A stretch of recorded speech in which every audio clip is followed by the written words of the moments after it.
भाई आज है 22 फरवरी एंड आज था हमारा एलन मेजर्स 7th और ये 5th फुल सिलेबस मेजर है। ठीक है। बात करेंगे इस टेस्ट के बारे में और पिछले टेस्ट से क्या इजी आया था या और डिफिकल्ट था या क्या पूरे लेवल के बारे में बात करेंगे। और पेपर की बात रही तो पेपर तुम्हें टेलीग्राम ग्रुप डिस्क्रिप्शन में मिल जाएगा, वहाँ पे तुम्हें पेपर देखने के लिए मिल जाएंगे 1 से 2 घंटे के अंदर अंदर। ठीक है। भाई स्टार्ट करेंगे बायो से and bio was comparatively easier.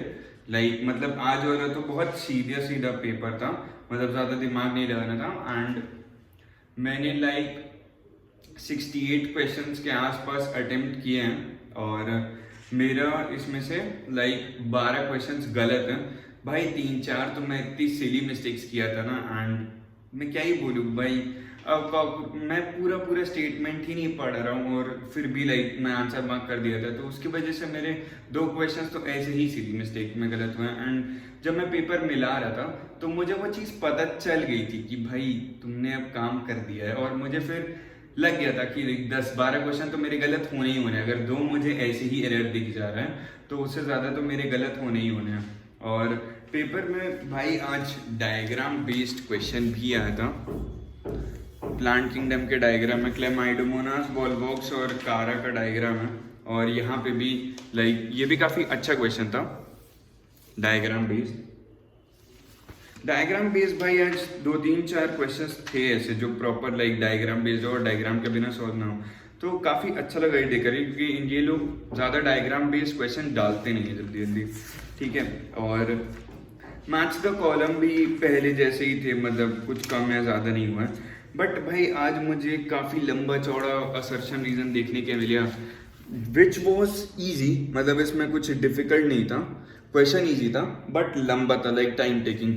ऐसा सिर्फ एक ही क्वेश्चन था पेपर में, इसके अलावा तो ऐसे क्वेश्चंस नहीं थे, बट असर्शन रीज़न वाले क्वेश्चंस थे अच्छे खासे अमाउंट में। ठीक है।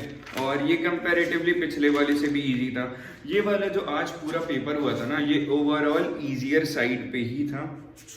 एंड आई एम होपिंग कि मैं अगले टेस्ट तक की जो इसमें बायो में एरर्स हैं उनको तो रेक्टिफाई कर ही लूँ। ठीक है। अब बात करें भाई केमिस्ट्री के बारे में, तो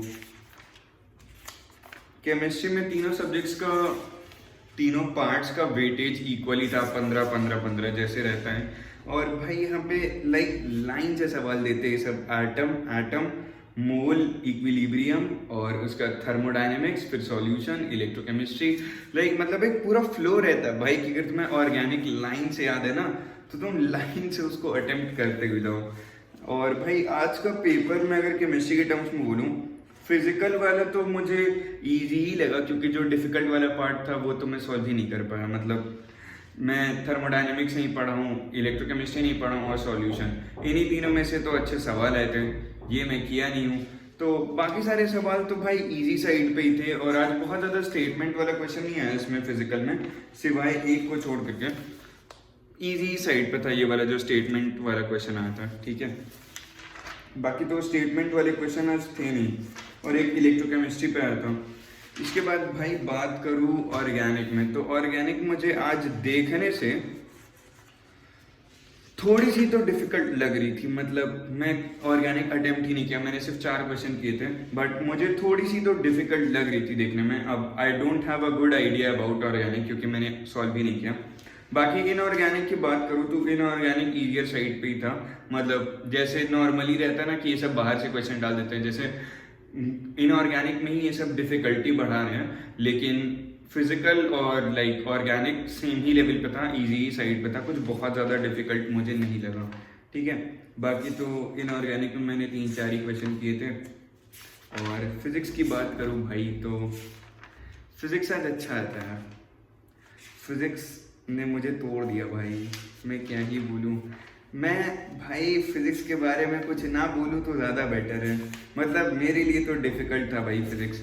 मैंने 12th की फिजिक्स की भी नहीं, 11th की फिजिक्स की थी, और मेरा कुछ नहीं हो पाएगा फिजिक्स में, मुझे ऐसा पता नहीं क्यों लग रहा है। ठीक है। और भाई this paper was a proof for me कि जो तुम नहीं पढ़ के जा रहे हो ना, जो स्पेसिफिक पार्ट तुम नहीं पढ़ के जा रहे हो वहीं से सवाल आएंगे। कल मैं FTS के लिए अपना फ्लूइड्स वगैरह भी लगा रहा था, तो फ्लूइड्स में मैंने 2 चीजें छोड़ी थी। सरफेस टेंशन के बाद से जो भी पार्ट था ना, rise in capillary tube, angle of contact, मैंने वही वाला पार्ट छोड़ा था कि मैं आज लगाऊंगा, ठीक है। और मैं सुबह से थोड़ा बहुत बायो रिवाइज करके चला गया था टेस्ट देने के लिए, और अभी मैं लगाने वाला हूँ। बट द थिंग इज कि जो पार्ट मैंने छोड़ा है फ्लूइड्स में से, उसमें से ही भाई 2 क्वेश्चन आए हैं। Like on a serious note भाई, 2 क्वेश्चन आने थे फ्लूइड से। पहली बात तो फ्लूइड से कम क्वेश्चन आते हैं, ठीक है, मतलब एक ही आता है जनरली, बट इन्होंने 2 डाले, ठीक है। गुड, अच्छी बात है, फ्लूइड से भी सवाल डालो, फ्लूइड्स भी लोगों को आना चाहिए, लोग पढ़ेंगे fluids. But the thing is कि जो मैंने नहीं पढ़ा है तुमने वही क्यों डाला है पेपर में? मतलब भाई ये मेरे को बिल्कुल भी समझ में नहीं आया।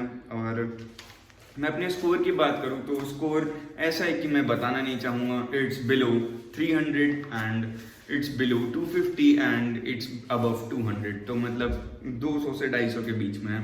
तो इससे ये प्रूव होता है कि तुम्हारे भाई ने अभी तक बायो ही ठीक से नहीं की है। तो मेरा भी मेन फोकस बायो रहेगा, एंड नेक्स्ट टेस्ट में मैं ट्राई करूँगा कि बायो में अच्छे खासे मार्क्स बढ़ा पाऊँ। एंड इस वीडियो के लिए इतना ही था, मिलते हैं नेक्स्ट टेस्ट रिव्यू में। पीस।